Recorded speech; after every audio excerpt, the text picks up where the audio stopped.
2.6 Expansion of Presidential Power. Starting off with a foundational document you need to know, Federalist Number 70. So this was Hamilton writing as Publius. And the point of this was that the presidency is necessary and it had a focus on unity. He was like, we need this single executive to have a degree of accountability and also to be able to deal with conflict, or rather avoid it. And so we need to be able to unite around this single executive. So obviously there are different presidential interpretations of power, and Washington was the first president to interpret the Constitution, right? So he chose to leave after his second term, and he really gave a confidence to this whole idea of a single executive. He was pretty much successful, and didn't turn it into a monarchy.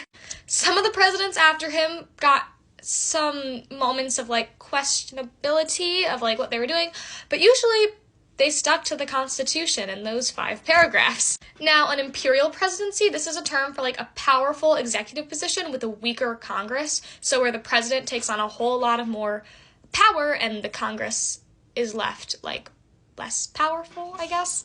Then we have Andrew Jackson. He used the veto more than any previous president. He opposed national banks, there was a rift between him and other branches, and he was very popular among farmers and workers and was very headstrong. So he is kind of an example of one of these imperial presidencies. Then you have Abraham Lincoln, and he had a lot of expanded presidential power, and he expanded that power a lot. Now, obviously, he did this to limit and stop slavery, as well as, save the United States and being together. And he served during the Civil War, so there was a lot of high stakes and tension. For example, he suspended habeas corpus, which is the protection against unlawful imprisonment, assembled the militia, enlarged the Army and Navy beyond congressional appropriation, the right to proclaim martial law behind the lines. He asserted that, as well as this meant people could arrest people without warrant, seizure of property, suppressed newspapers, and overall, he wasn't being the most constitutional in a very, were his actions following the Constitution? Not very. However, he is generally excused because he saved the United States and emancipated slavery. But that's an example of how the presidents will expand presidential power, especially in times of, as this little paragraph is labeled, national crisis. Now, Theodore Roosevelt, he was very environmental conservation and was against corporate giants. And he had the stewardship theory, which is this approach to governing where the president has a duty to act in national interests unless it's unconstitutional. So I will do everything, if I was the president, I will do everything in my power to help the people and help national interest, and I will do that so long as I'm not breaking the law and being unconstitutional. You have a duty to the people, kind of. And he dealt with a lot of foreign country stuff and troop sending. We talked about the Panama Canal last video.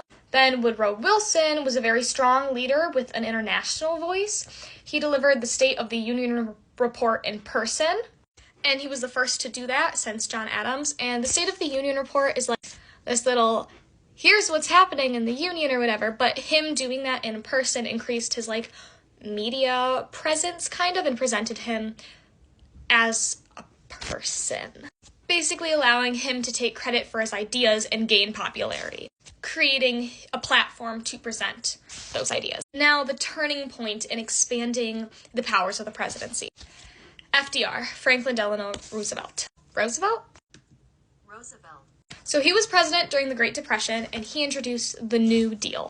This vastly changed the role of the president and the federal government. He recommended minimum wage, a social security system, the public works programs, and he tried to kind of pack the Supreme Court by saying we should add more members, and then he would get to fill them in because he would be president, but that did not work out. It failed. But him coming up with these social security systems, that just had the government getting more involved with the people, and that was a turning point in the things that the federal government and the president do today.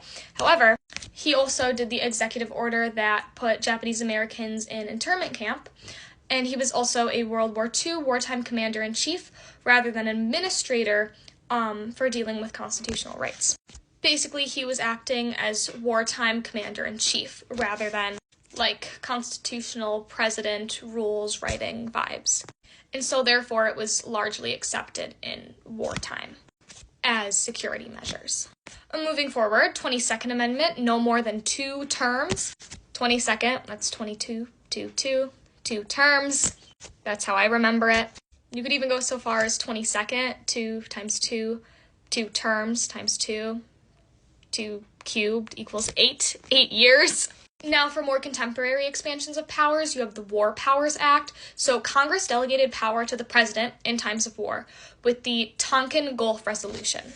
This allowed the president to take all necessary measures to prevent further aggression and use, like, defense tactics, or control the military defense-wise. But this Tonkin Gulf Resolution was very rushed and made with a whole lot of misinformation and misunderstanding, and so Congress tried to fix it with the War Powers Act. And this means that the president can do all this military stuff, but they need to let Congress know within 48 hours so that they have 60 days to vote on the president's actions. And this commander-in-chief authority shifts with the different presidents. For example, Obama's policy for dealing with the Al-Qaeda operatives was his own. And then Trump did a drone strike that killed an Iranian general, and he did comply with the whole 48 hours clause, but Congress was like, you need our approval before you do anything else. This shows how the War Powers Act is, like, used. Trump also expanded presidential powers by ignoring the Congress's power of the purse. With a travel ban that the Supreme Court accepted, he withheld aid to Ukraine and declared a national emergency for his wall that he wanted to build on the southern border. However, the president is not above the rule of the law because, for example, end of his presidency, Trump had to comply with subpoenas that the court ordered. Subpoenas. That's the pronunciation of subpoenas, which isn't a bolded word, but I did butcher the pronunciation, so I thought you should know what I was talking about. Thank you for watching. I hope this helped.